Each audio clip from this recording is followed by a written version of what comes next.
Welcome to the Terrible Podcast with your hosts, sports journalist David Todd, and from SteelersDepot.com, Dave Bryan. Just a couple of Daves, chillin', talking Steelers.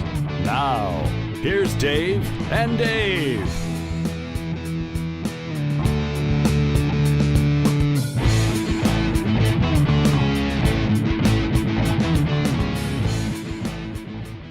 Welcome to the Terrible Podcast with Dave and Dave. He's Dave Bryan at SteelersDepot.com. Pleased to get your latest and greatest Steelers information. And I'm David Todd at Season 9, Episode 16. And Dave, I have to say, today is the day when my blood pressure starts to perk up a little bit for the NFL season. Sure, I like preseason, but, we're in our 50s. Like seeing all the stuff leading in. Like seeing the surprises in camp. Steelers didn't have a ton of them this year, but now it's showtime. I mean, we're, inside a week to the first meaningful NFL game. The Steelers opening up Cleveland, less than 10 days from now.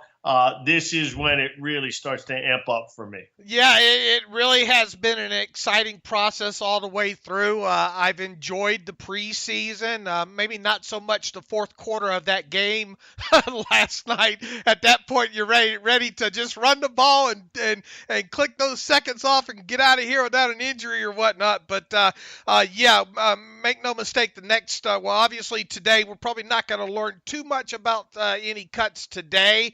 The Steelers normally hold on to those until Saturday, but I'm sure we'll see some names around the league cut today.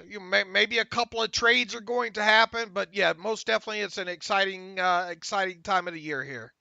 And look, we had some fun last night, and it certainly raises talking points on Twitter. And look, here's one of the things. There's probably even serious hardcore Steeler fans, probably 70% of those aren't paying deep attention to what happened last night. It's a Thursday night. I get it. If you're not, that game wasn't on nationally. I'm sure, many people didn't see the game unless you're in the Pittsburgh or Carolina area, and no big deal. But, we are talking about guys' livelihood, guys on the back end of the roster, guys, roster spot 48 to 53 and practice squad spot 1 through 10.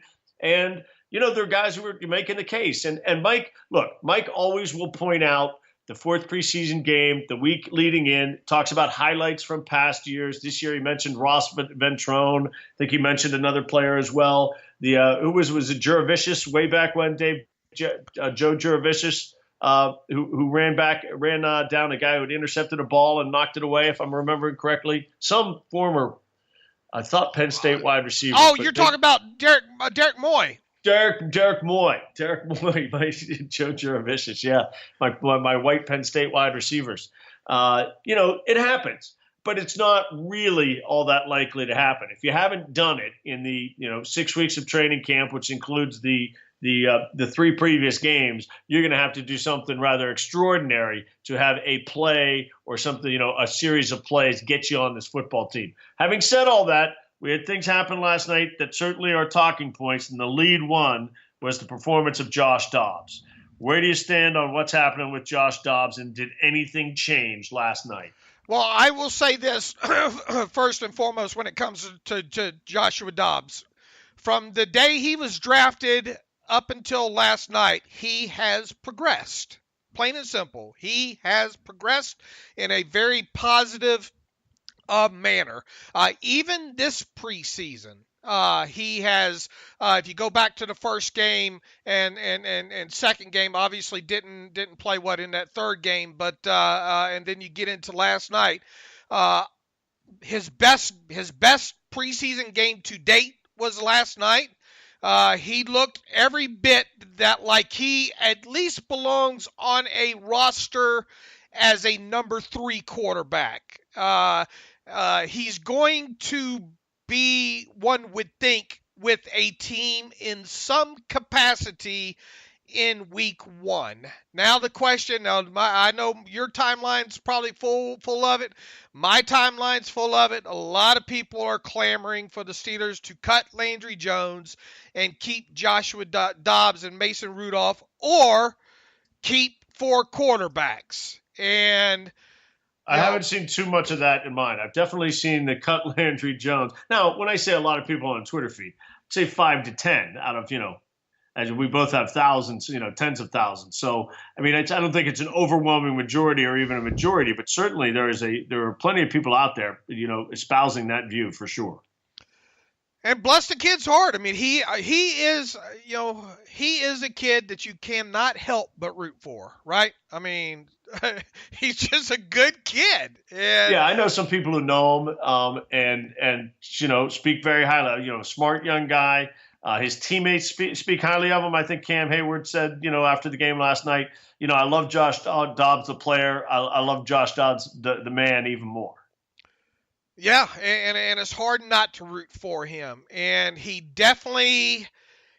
I'll tell you this. The age-old saying, "Don't cut yourself." He didn't cut himself last night. Yeah, that's a good line. And yeah, so let's just go back and kind of look. My view has not changed since the day they drafted Mason Rudolph, and it came down to this: they're not keeping 4 quarterbacks. They virtually, certainly since Colbert and Tom have been here, they've always kept 3 quarterbacks. So this is a 3-man competition. The only scenario to Dobbs making the team really lay in the fact that maybe somebody would get injured. Now, look, is there a 2% chance that maybe the Steelers, move somebody? The 2% chance they'd move Landry Jones? I guess you'd never say never, but it would be absolutely shocking. It comes back to the point I've been making since May. If Ben Roethlisberger goes down for 2 or 3 games, right now, Landry Jones gives the Steelers the best chance to win a football game, whether it's this next Sunday or 3 weeks from Sunday or probably 10 weeks from Sunday. If Ben Roethlisberger goes down for the season, yeah, it's most likely the Steelers aren't going to be a deep playoff and Super Bowl contender. That's an obvious thing, and that's true for most teams. Nick Foles stepped in last year and did a great job, and the Eagles won the Super Bowl.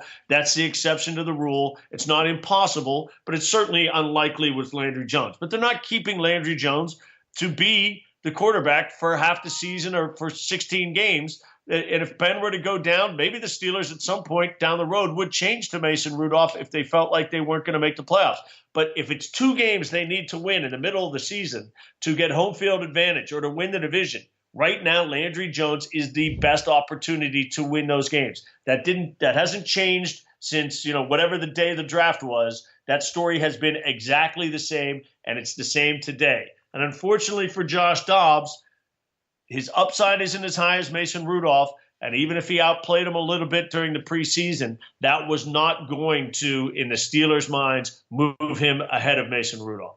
And he's not a better quarterback, despite what people saw last night. He's not a better quarterback than Landry Jones. And we always got to add the context about last night's game, too. You want to talk about ultra vanilla defenses. These 2 teams play each other in, week 10? So they weren't going to show anything last night that another team might be able to use against them. Look at how many starters on both sides of the football didn't play. Now, it still doesn't, you still got live action coming at you. You still have to make the throws, and Joshua Dobbs did that. His accuracy increased throughout this preseason. You talk about the potential of trading Landry Jones. Here's something to think about that. How many teams out there in their right mind would trade for a guy with just 1 year left on his contract unless they were in a dire situation and needed a guy right now? Would you give up a 6th or 7th round draft pick for Landry Jones just to have him be your number 2 this season? And I think the answer is probably no, right? Or is it? I think it's for sure no. I mean, look, we saw, if you want to do something, we saw the guys make the moves this past week. We just saw this happen. Teddy Bridgewater was out there. He was clearly the best quarterback on the market who was going to, he was going to get moved. So the best offer was going to get Teddy Bridgewater. He's a guy who maybe can start in this league. He started in the past. He is certainly going to be one of the top 5 backups in the league. And now he looks like maybe he's going to be Drew Brees' heir apparent. Hundley Hundley and Landry Jones probably aren't that different in profile. You can argue that Landry Jones' performance in NFL games as a starter when he replaced Ben was better than Hundley's when he replaced Aaron Rodgers. He goes to Seattle to back up Russell Wilson, but he is not. Nobody in Seattle is thinking, oh, we got the heir apparent to Russell Wilson. First of all, Russell Wilson's incredibly young, and Hundley's probably not seen as that guy, just like Landry Jones is not seen as necessarily – he's not seen by anybody really as the heir apparent to Ben Roethlisberger. But Teddy Bridgewater might be that guy. So you go get that guy. I don't see anybody making a pitch for Landry Jones. And to be honest with you, I know people feel like Josh Dobbs' stock went up yesterday. I really don't see anybody giving up a 6th or 7th round draft pick to have Josh Dobbs be their number 3 quarterback when they know they'll have the opportunity to sign him Saturday at 5 o'clock.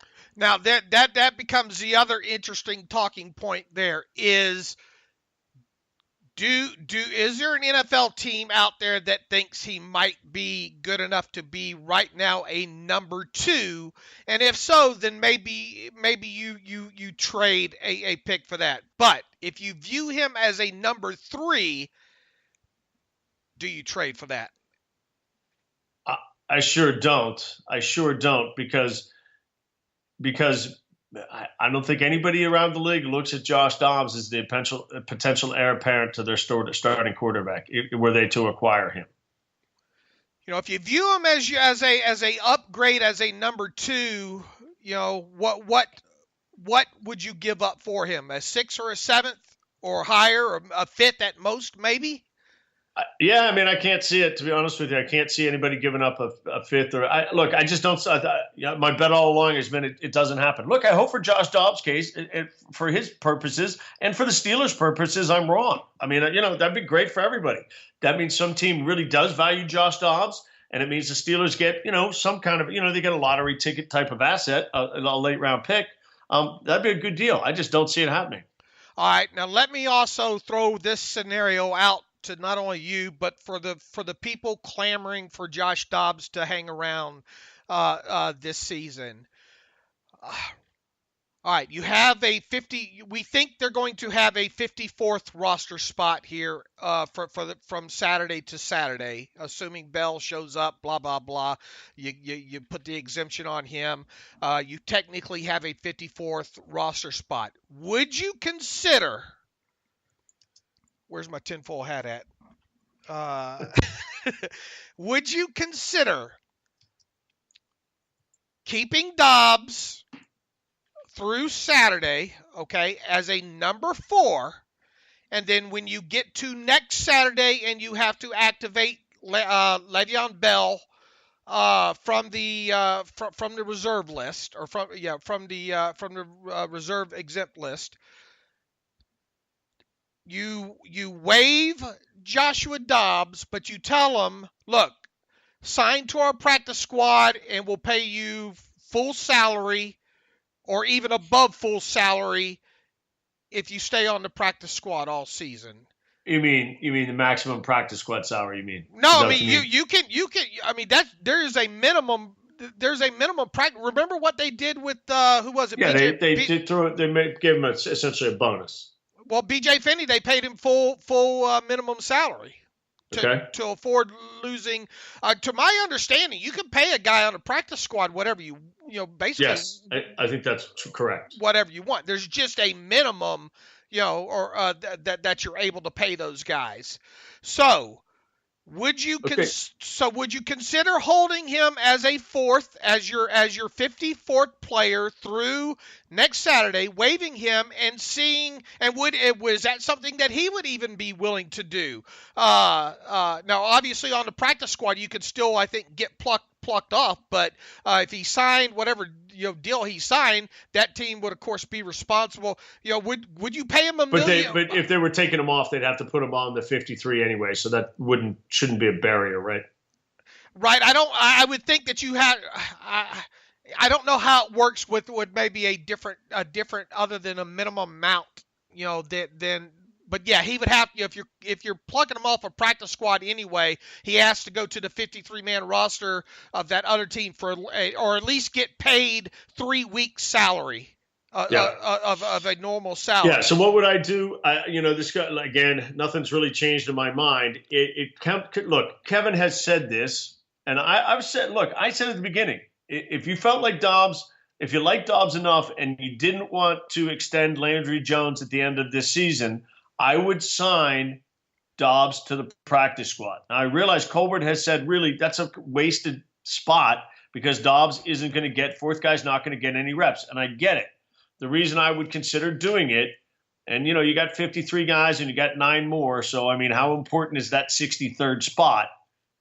I don't know how important it is, but it saves you from having the following year having to find a third quarterback, whether you draft a guy in the 7th round or it's an undrafted free agent or you sign a veteran guy. You can go into camp next year knowing who your 3 guys are going to be, and you can let Dobbs and Rudolph actually, compete for that job. It's Rudolph's second year. You would expect him to, regardless of where you were drafted, you drafted Rudolph because you thought he was better, and you would expect him to show that. And if he didn't, well, then Dobbs is your number 2, and you've moved on from Landry Jones. That seems to make sense to me, but having listened to Colbert, it doesn't seem like that's the plan. And under that scenario, Dave, I don't expect them to offer Dobbs any kind of special incentive to stay around.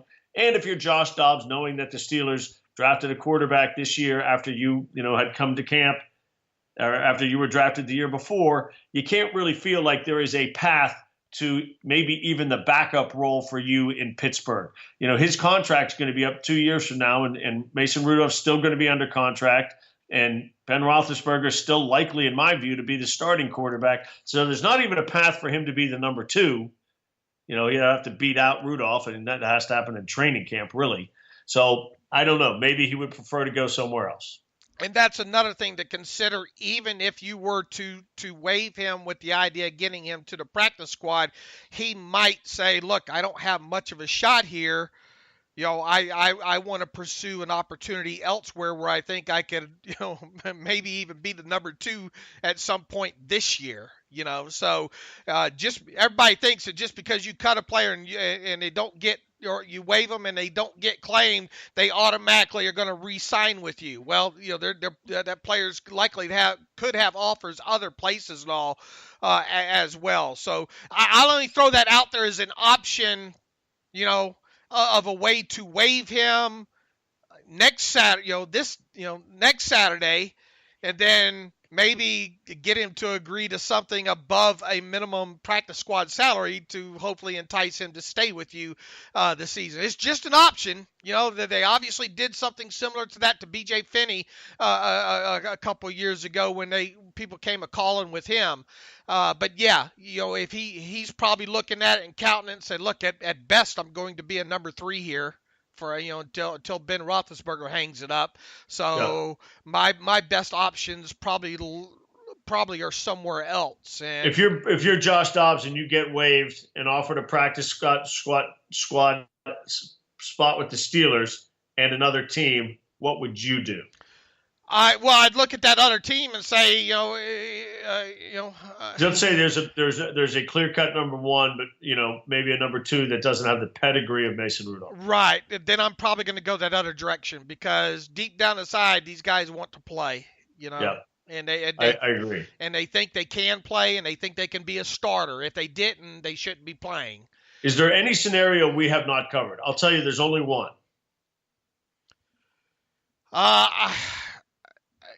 I mean, and you can't put a guy on IR unless he's not injured. Oh, yeah, nobody's going on IR. The only scenario we haven't covered, which we haven't covered because it's not possible that they trade Mason Rudolph. Just can't possibly see it. I don't see it. I don't see it. Did you see Tomlin's eyes light up after Mason? Right. Yeah. That was that same look at the Oklahoma State pro day. It's workout. Yeah, pro day. Right. That's like me in a Waffle House back when I was about 20. Sometimes at 3 in the morning. At 3 in the morning when something walks in the door. Yeah, I would be of all shocked. I just don't see I don't see how you talk about Tomlin has talked about you got to keep the guys on the best 53 that give you a chance this year to win a world championship. And that's why Landry Jones is the backup quarterback, just to repeat it for the 50,000th time. Yeah, I think so as well too. Look, I am whatever happens to Joshua Dobbs after Saturday afternoon, I'm a fan. Yeah.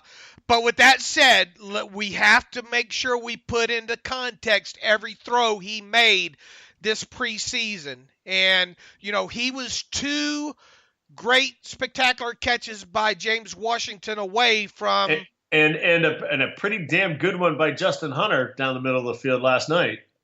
Yeah, I can more forgive that throw and the one to Damon Patterson. Here we are saying we'll forgive throws that were successes. The touchdown pass to Damon Patterson in the first game, and then that one last night to Justin Hunter. I don't want to say they're forgivable passes, but I mean they were where his guys were only going to. To me there were we don't need to dive into those. Sure. those too deep. Right, that's too deep. But if you look at some of these other throws of his throughout the preseason, he didn't have the best accuracy. Now, make no mistake, he was shorted a touchdown reception last night, right, on a drop in that game. Although I've been watching that play a bunch of times. It looked to me like there was a hand in there as the ball's coming, as Jones is bringing the ball down to his waist. But whatever. It was I don't know that it was a brutal drop, but I never saw it from the front angle. And then the one that he early in the game where it was a little bit low, it was either to Jones or to Griffey. Maybe it was Griffey that I thought, even though it was low, I thought what receiver should have caught that one. It was Griffey, as well. But look, we said at the top here. He progressed, and that's all that you now the hand wringing's going to become, man.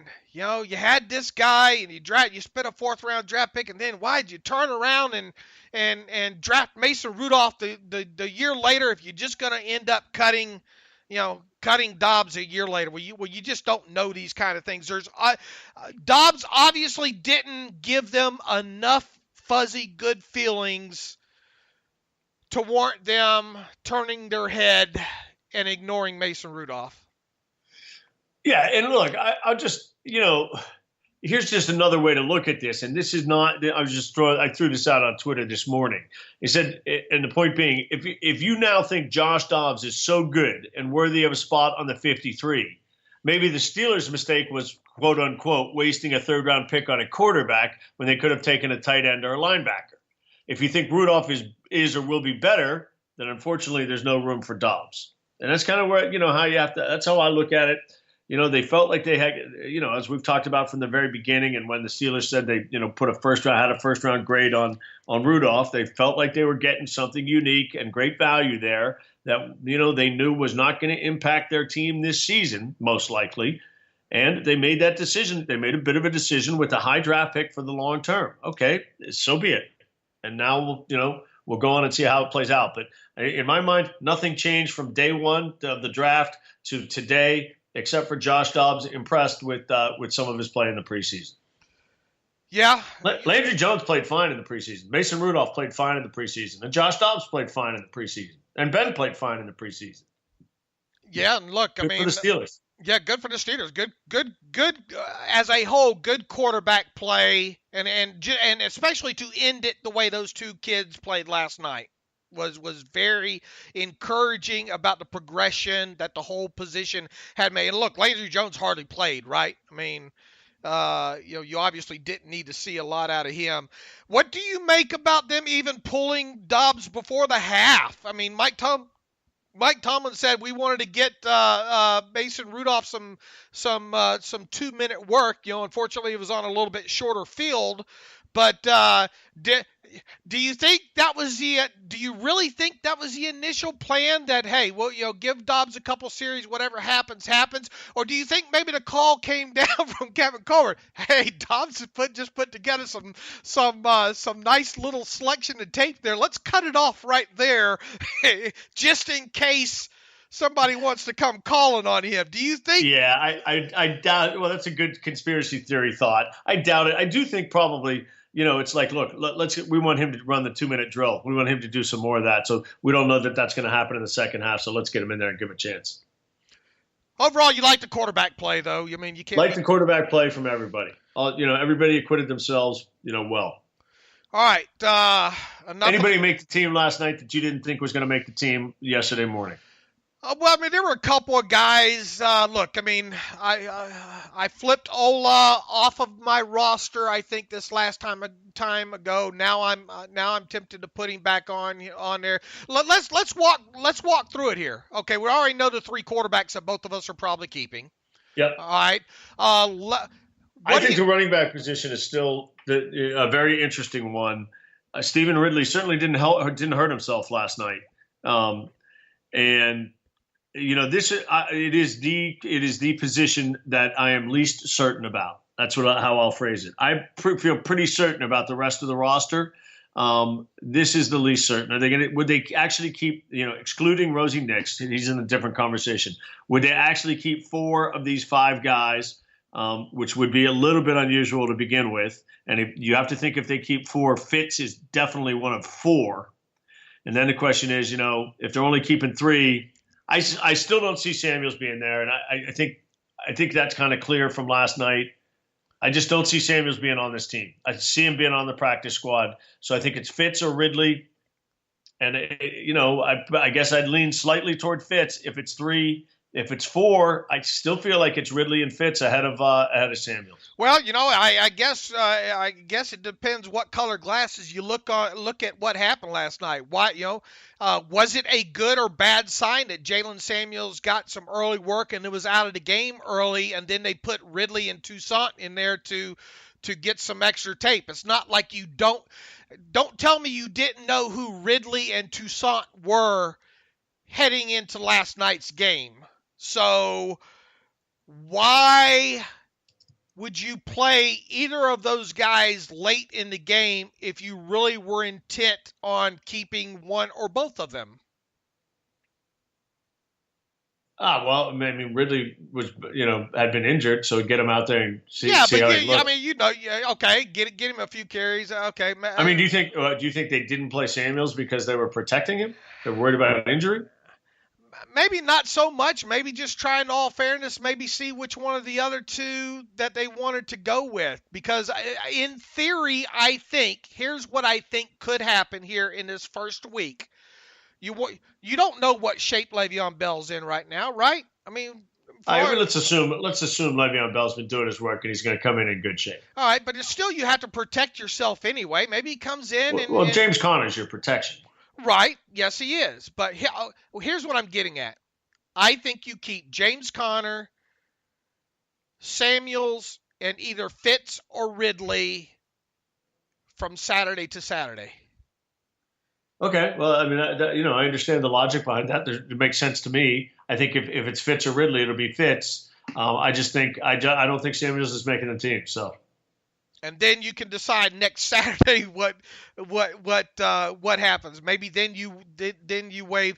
Is Fitz going to get picked up? Is Fitz or Ridley going to get picked up? No, none of them are. Samuels isn't either. None of them are going to get picked up. Well, if that's the case, okay.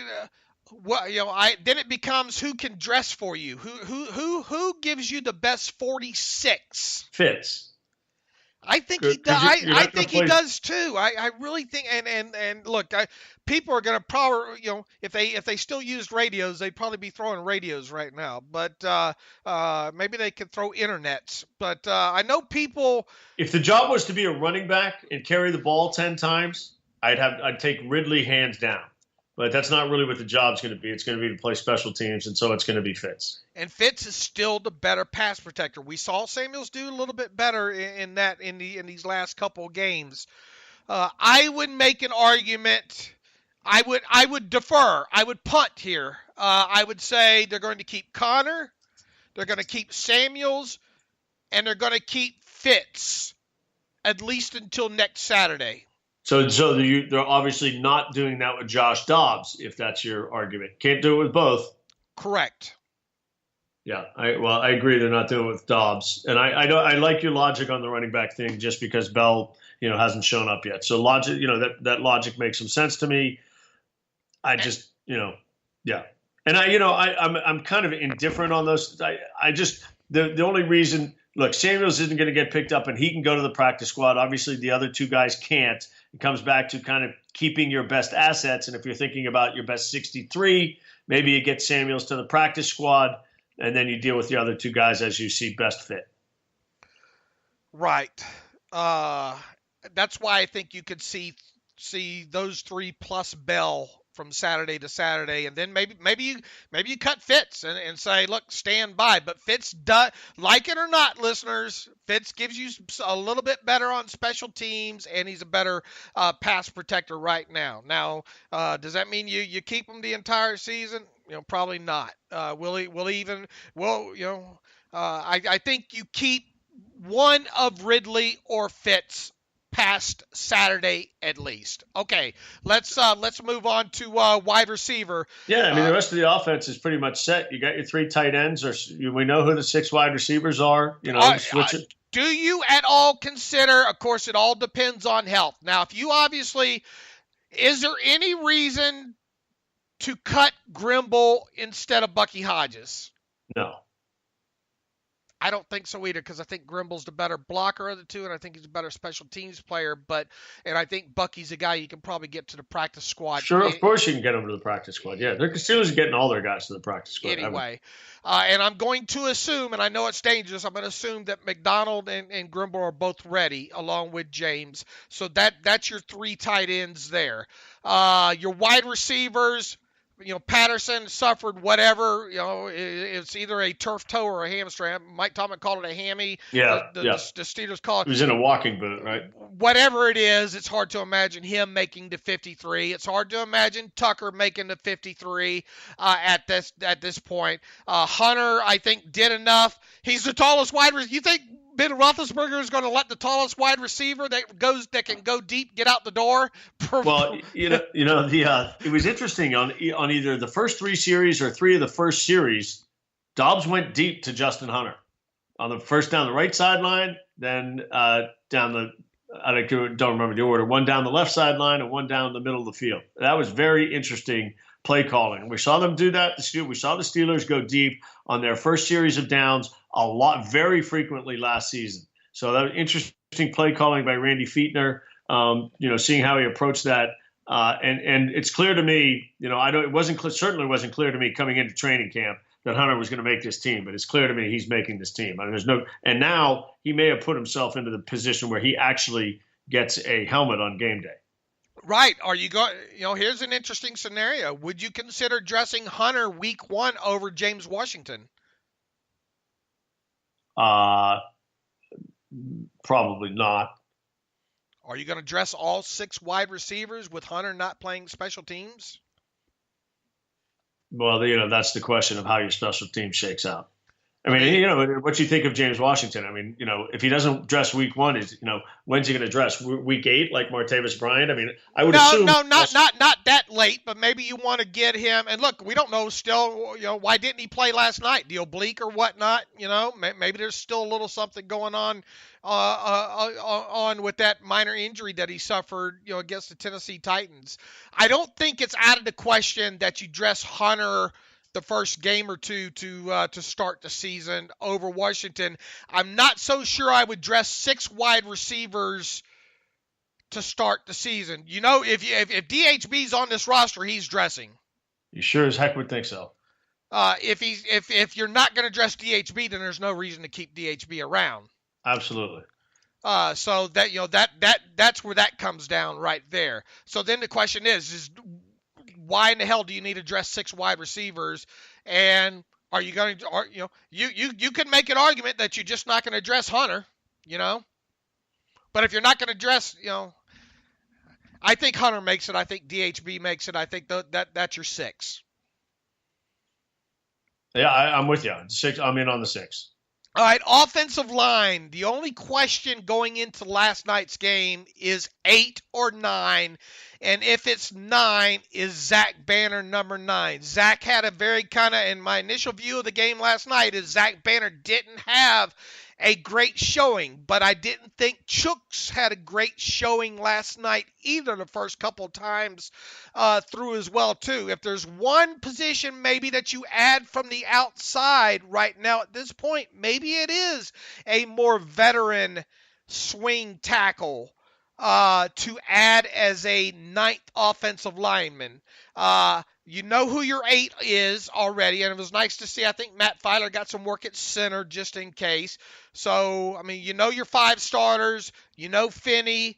You know Matt Filer is going to be in there. That's 7. And you know Chooks is going to be 8. So the only question becomes now, do you keep 9, whether it be Banner or somebody outside the organization?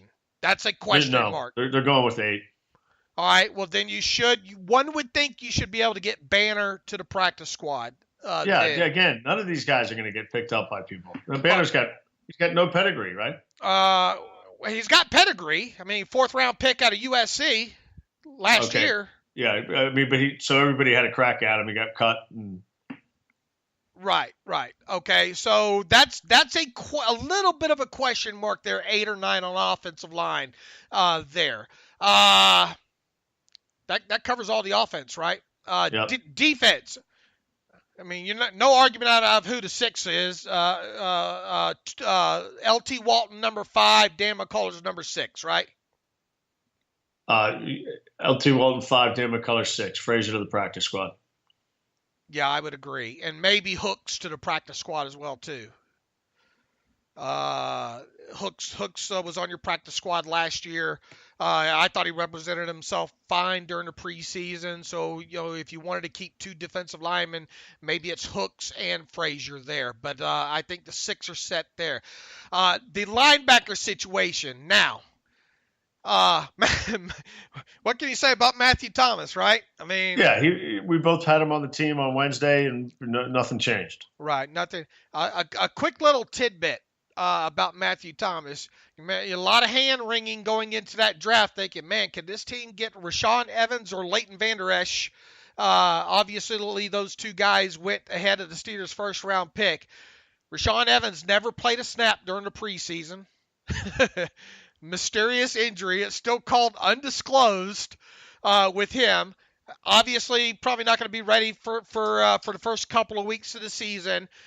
Leighton Vander Esch played in the Cowboys' first preseason game, played 32 snaps, and hasn't played since with a groin.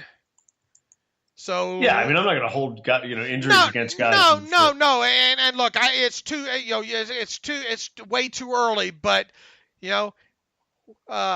the Steelers at this point, those seem mighty lucky, if you will, and to get a guy, Matthew Thomas, with that athleticism.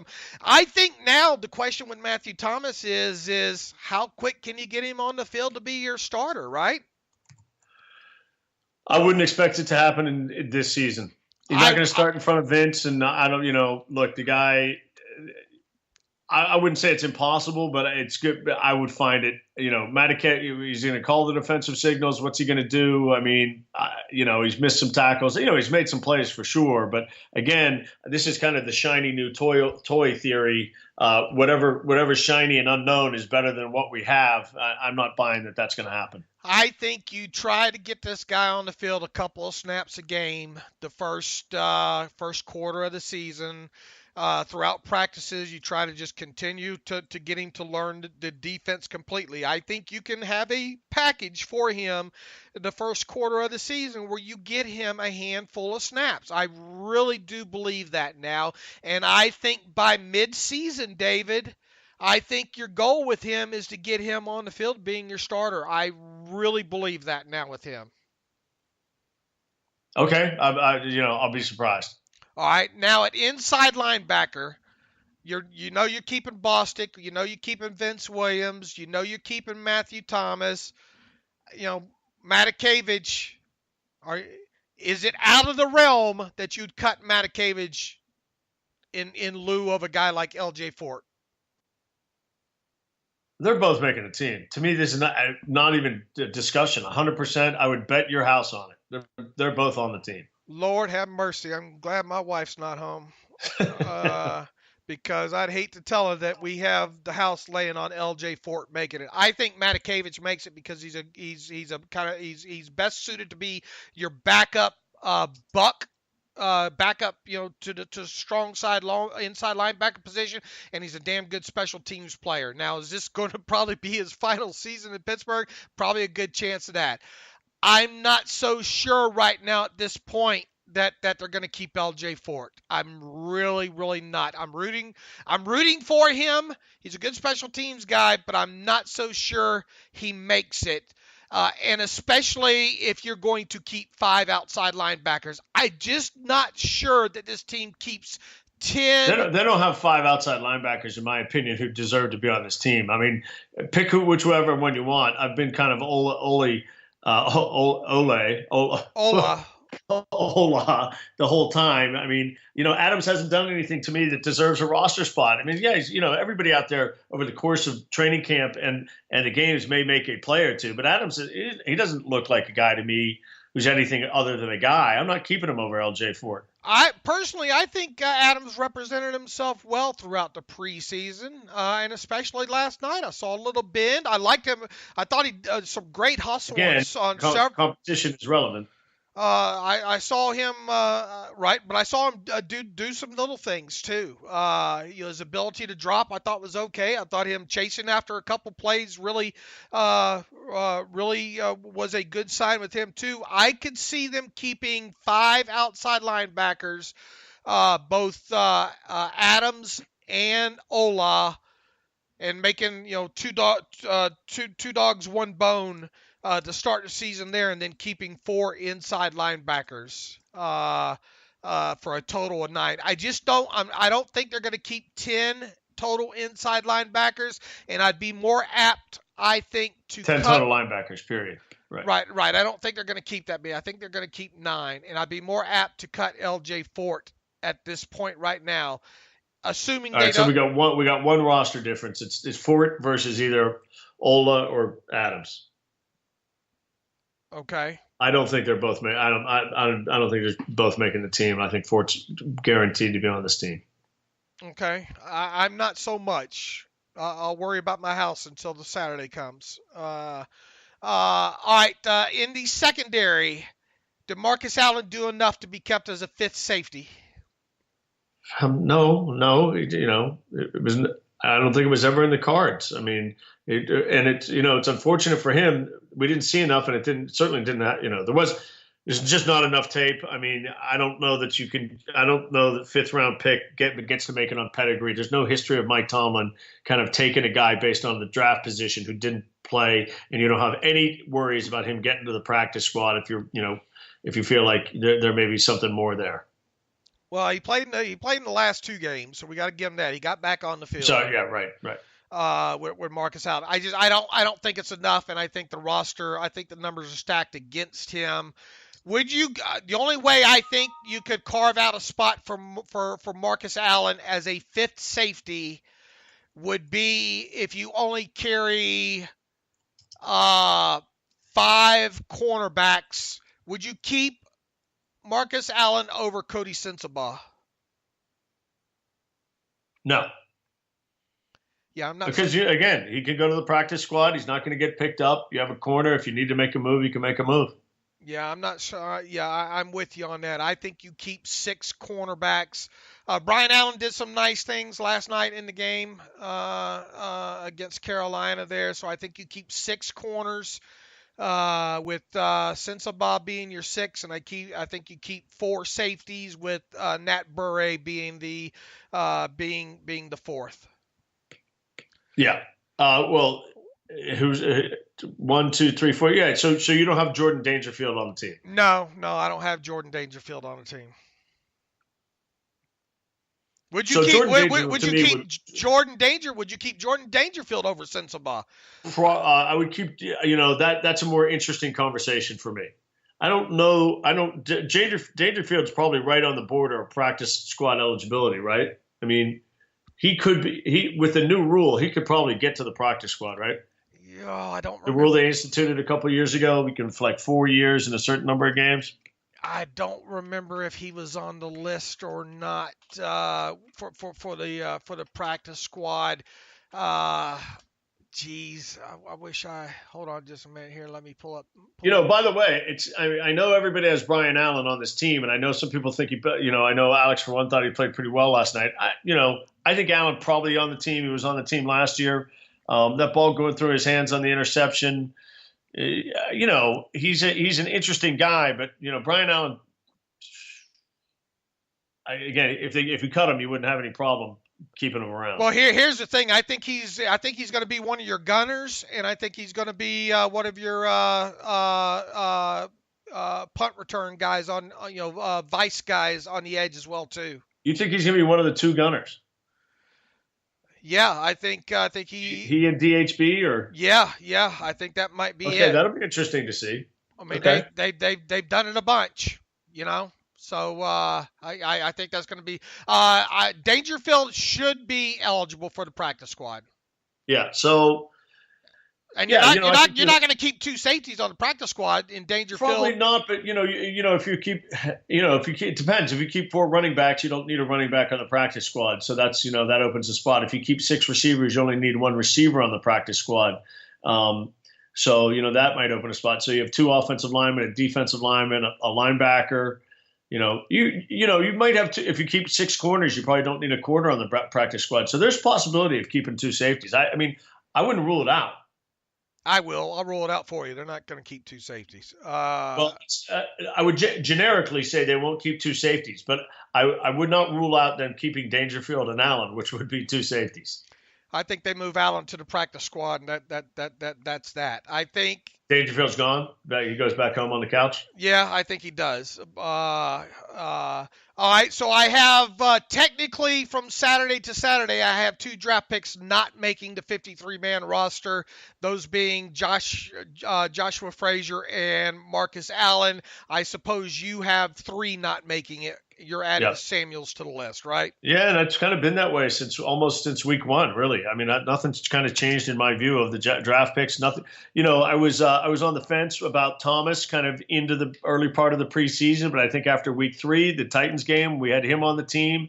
I was a little bit indifferent on Hunter coming into training camp, but kind of after week 2, kind of Hunter was on the team. And that's as much as none of the other guys really stepping up and Eli Rogers not being ready. So that debate never really materialized the way I thought it would. The offensive line, the kid from LSU going down in minicamp, that kind of that became kind of a no roster battle thing going on there. The other surprise is probably Dan McCutcheon making the roster. But this team, if you wrote the team down, the most likely on June 1st, you wrote the team down. There'd probably only be a couple, maybe, and maybe people thought, I think we thought of the undrafted free agents. Thomas was the most likely to make the team, and there was some room at the linebacker position. So maybe that's not a huge surprise since they didn't draft an inside backer. This team is probably as unsurprising. Now, of course, they haven't made the decision. So maybe something happens that we haven't even talked about. And our lists are slightly different.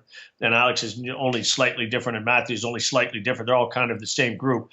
This might be one of the least surprising kind of moves to 53 that we've seen from draft day to here. I don't know. There always seems to be one or two surprises. I don't, in the life of this podcast, I don't think I've ever nailed a 53-man roster. I think I've nailed 52 out of 53 one time, but I don't think I've ever nailed one of them. And I'm not expected to there always just seems to. Let me ask you, one other thing here. Jordan Berry or Matt Weil? I'm Jordan Berry. I'm not. Again, I think it's a little, I'd be surprised. Berry's been a solid punter for the Steelers. Again, the devil they know, directionally punting. He's been very good. He wasn't great in the preseason, and Weil looked good, but I'd be surprised if they made a change. How would you like to miss a 53-man roster because you picked the punter wrong? Right. Will they add a guy from the outside? Well, that's still for me as an edge. If there's an edge guy who's available who they like, on the cheap, that would still be where I'd go. I don't, your point on offensive line, I think is a decent one, but I don't think you'll see that happen. I still, I said it 3 weeks ago, still, I'd actually wouldn't surprise me at all if they had a linebacker. Trade Joshua Dobbs to the Colts for John Simon. I have one for you. So as anybody who listens to this podcast knows, Dave and I generally laugh at all trade ideas. There are no good trade ideas, right? And trades don't happen. You see trades for the back end roster guys for 7th round draft picks like Switzer and stuff like that. But rarely do you see marquee guys get traded. I'm going to throw one out here. I'm not advocating this, and this is never going to happen. But tell me which team for whom this is a bad trade. And I think I know the answer, but okay. The Steelers trade. You're going to laugh at this, Dave. The Steelers trade Le'Veon Bell and Bud Dupree for Khalil Mack and a 2nd round draft pick. Man, But stop and think about it for 1 second on the money side. The Steelers clear off $23 million. You can pay Mack $20. You get your linebacker. You got James Conner, so you filled the Bud Dupree spot. So you're basically you're getting an upgrade at Mack over to Bud Dupree, a big upgrade. You're getting probably people would say a decent sized downgrade, Bell to Conner, and you're getting a 2nd round pick. For the Raiders, the problem is both those guys are on the last year of their deal, but they got to pay Mack, so they got to figure out what to do. But somebody threw that out at me, and my immediate reaction was, nobody ever makes trades. That's the dumbest idea. And then I sat and thought about it for a while, and I was like, you know what? At least that's a mildly intriguing trade idea. Well, the whole signability thing too. You still got to give Mack a deal, that he's going to be willing to take too. And he's going to take $20 million a year. Well, the whole guarantee. I mean, what if he's because they're not going to up the guarantee percentage. It's going to be a standard Steelers offer.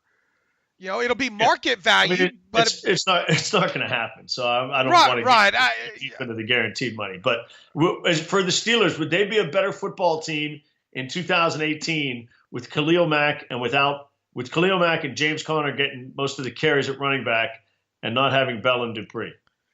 Would they be a better football team? Well, look, I like getting after the passer. I mean, I really do. But the answer might be yes. And then the question is, would the Raiders be a better football team? And the answer, they're going to get Le'Veon Bell. Is that enough to offset, the difference between Dupree? And then, Steelers get a 2nd round pick and draft a running back next year. I have to say, I just was amused. It amused me enough to bring it up on the podcast. Yeah, if we were playing Madden. Right, exactly. Just some of these. I mean, I like Tom. I can't. I don't deal in hypotheticals like such as that. Because just no chance of that happening. David, make sure you when you preview when you write up the preview, make sure you preview our crazy trade idea. All right. We have a special announcement to make on this podcast as well too, don't we? We do. We've got a sponsor for the next 12 weeks. And, let's go. It's mybookie.ag. And, ever since Dave and I started the Terrible Podcast 9 long years ago, people have been asking us for advice, and not life advice, trust us. Usually it's what team to bet on each week. And the truth is, Dave and I don't know who's going to win. We spend a lot of time studying, doing all the analysis. But, you've heard our picks each week against the line. We don't always get them right. But if you think you got to check out mybookie.ag. Remember, who you're betting on is just as important as who you're betting with. That's why we always tell people to bet with MyBookie. Trust me, guys, this is the best place to bet this season. They've been in business for years. They have great reviews online, and their mobile site's really easy to use. Lay down some cash, and you can win big starting this weekend. Look, we wouldn't recommend a service to our listeners that hadn't been good to us, and that's why we're urging you to go to mybookie.ag. That you win, they pay. They have in-game live betting, the most rewarding player perks in the business. And for you fantasy guys out there, and Dave's a big fantasy guy, always this weekend here, Labor Day weekend, he's got like 19 million fantasy drafts. He's busy all day, Sunday and Monday. Fantasy guys, you can bet the over-under on how many fantasy points a player will score each game. And if you join now, MyBookie will match your deposit dollar for dollar. Dave, I know you and I have talked about this off air. If you use the promo code TERRIBLE, Terrible, like terrible podcast, terrible tout, TERRIBLE, to activate the offer. MyBookie, get this, will match your first deposit dollar for dollar, 100% up to $1,000. You get a free $1,000 to play with. So visit MyBookie online today. That's MyBookie, MyBookie. And don't forget to use the promo code TERRIBLE when creating your account to claim the bonus. You play, you win, you get paid. We appreciate MyBookie being with us here for the season 9 of the Terrible Podcast. And we'll be using them and promoting them every Friday before when we do our picks. We'll be using the lines on MyBookie AG this year to make our picks. And with that, David, why don't we look at some MyBookie.ag win totals for AFC teams, and we'll AFC teams other than the Steelers, because we'll want to preview the Steelers a little bit more in depth and give our predictions on the season probably next week before the next Friday there. Yeah, next Friday. So let's look at the win totals for the other three AFC North teams. Let's start with the Ravens, who MyBookie.ag have as a over/under of 8 wins. David. Yeah, so, this is an interesting season for the Ravens. And I think John Harbaugh is a great coach, and Ozzy's obviously been a great executive, and it's his last year. I think he's going to step aside right after the season as GM and pursue some other things, maybe outside the Ravens organization. I'm just not a Flacco believer, Dave. There are not many people in Western Pennsylvania who are Flacco believers, except for, the people who know him. But Flacco, the one advantage is Flacco does come into the season healthier than he has been in a while, and we'll see how that plays out. I just don't think this team offensively is very good. Defensively, we got the Jimmy Smith suspension. You've got some other things going on. I don't think they're going to be a 5-win team, but I'm going to take the under on that, Dave. I think they're looking at 7-9, even with the best kicker maybe we've ever seen. I think I like Alex Collins. I like that young running back of theirs, but offensively, man, that has a potential. We might see Lamar Jackson sooner rather than later with this team. And then if that has to be the case, say they start off, 2-4 or whatever, you got to go through the growing pains of a young quarterback at that point. Can you see a scenario where John Harbaugh gets fired? If they were to go to 5-11, would you see Biscotti, whatever his name is, actually firing him? Not in season. After season, yes. If they don't make the playoffs this year, I think John Harbaugh could be gone. It's been some lean times down there. I guess what I'm saying is I'm going to take under 8 wins as well with the Ravens. Okay, the Cincinnati Bengals on MyBookie.ag. Win total 6.5, David Todd. Right on that's a really good line those guys made on that one. And, I've underestimated the Bengals a little bit in the past in terms of, I'm not an Andy Dalton hater. I put him in the middle of the pack of NFL quarterbacks, somewhere between probably just maybe a nose ahead of the middle of the pack, 14 to 16, somewhere in there. They paid up for the dude in the middle who is after you get past Aaron Donald's name, Geno Atkins. Geno's the man in there. He's still an incredible force. He had that one season with the knee injury and came back a little bit slow after that, but he's back to kind of the guy he was.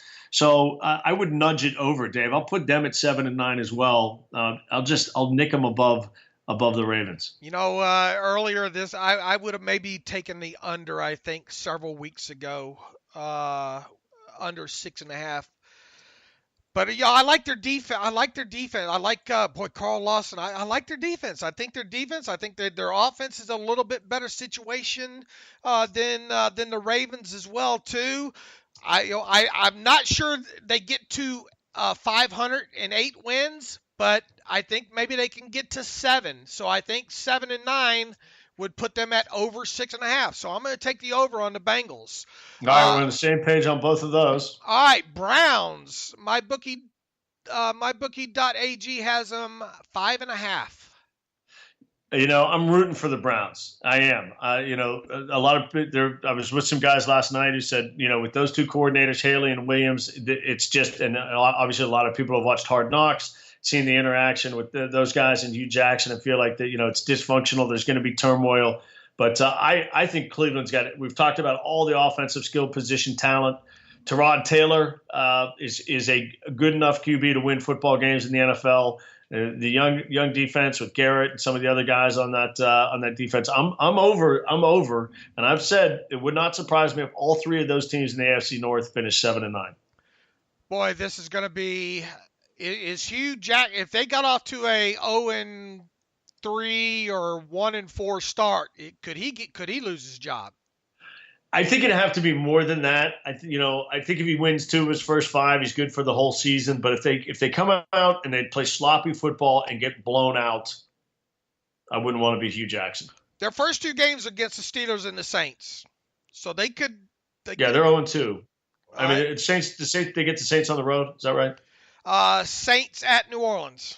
Yeah, so they're 0-2 out of the chute. Then they get the Jets. That's not going to be easy. I mean, they get Darnold, but that's not going to be, the Jets, whatever, okay. Then they get the Raiders. Where's that game? At Oakland. Well, that's probably a loss.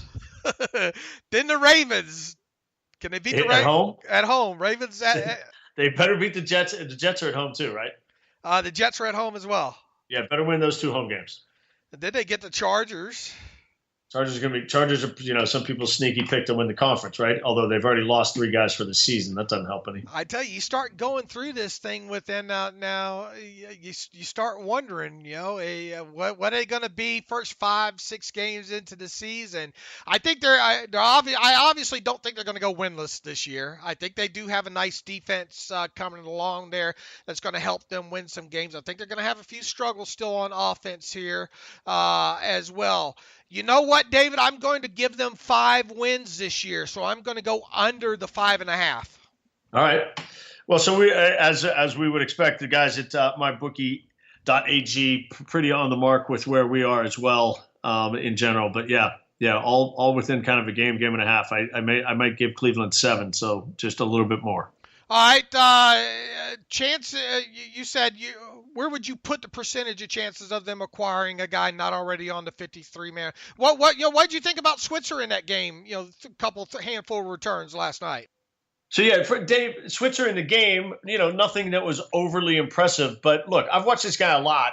I watched him a ton in college, and I really like his decisive style. Look, he knows what he wants to do. We saw him on that 1 punt return early in the game. I think it was in the first half when he's coming toward the camera side of the field, so toward the near side. And he stutter stepped a little bit to try and get the defender who he felt like he couldn't get the edge on, try to get him to slow down so he could win that battle, realized he wasn't going to do it and turned upfield.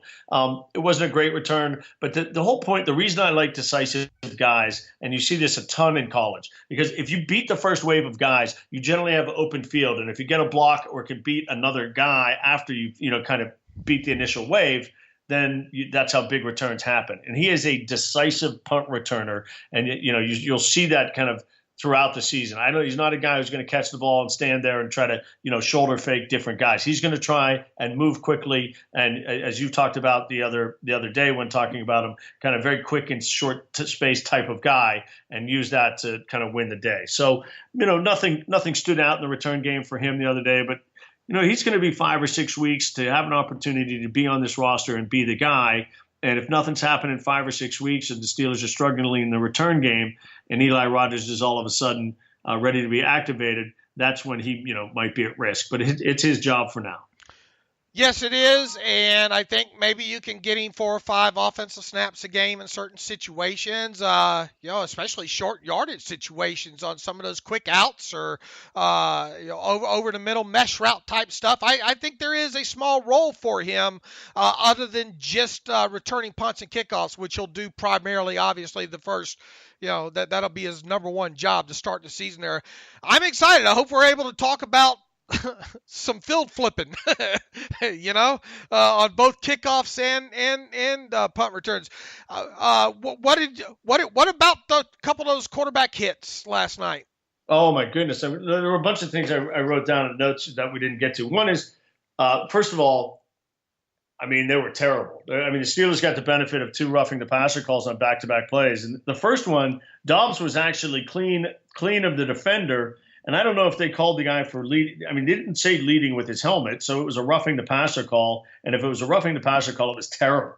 I mean, the guy just wrapped him up and went down with him. But he did have his face in his chest. And it didn't seem to be that was the call. The second one they called because the guy landed on Dobbs. I don't know what the guy's supposed to do there. I mean, he didn't have anywhere else to land. He didn't pile drive him into the ground. He didn't do anything differently. It's just his body weight couldn't go anywhere else but down from the way he tackled him. And if you're going to form tackle like that, you can't always adjust your body on the way to the ground. So I thought they were both bad calls, and I thought that that Patterson caught the ball in the end zone. I thought that should have been a touchdown. He had both feet down and he had control of the ball.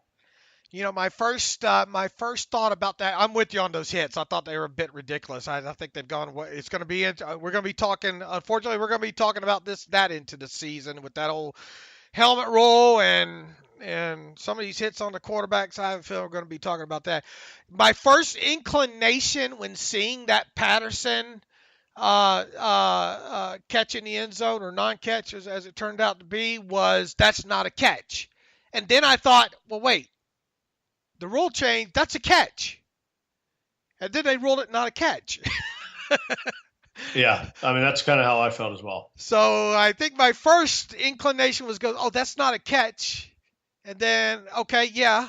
And then they said no. So I don't know, man. This isn't the game you and I grew up with, right? Put some dresses on them quarterbacks, I guess. At least, and I do think the Steelers got the benefit of the doubt there on a couple of those calls. Anything else we need to get to? We'll be back before we be back on Monday.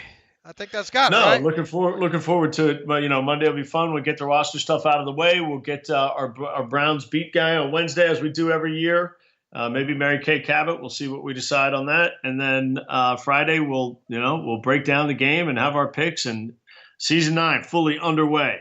All right, you can follow me on Twitter at Steelers Depot. You can follow David Todd on Twitter at David M. Todd. Follow the show at Terrible Podcast. Email the show, theterriblepodcast@gmail.com. If you like what we do and you want to donate to the show, go to SteelersDepot.com, hit that donate button, upper right navigational bar. We also now have a new feature on SteelersDepot.com, an ad-free version of the site. For $25 for a calendar year, you can get an ad-free, both mobile, that includes mobile and desktop, however you log into the site, you'll be able to view it ad-free. We added that option this offseason as well, too, and several people have already taken advantage of that. We'd like to once again thank MyBookie AG for coming on as a sponsor this year. David, I'm excited. We're going to have a couple storylines regardless to talk about on Monday, and I can't wait to do it.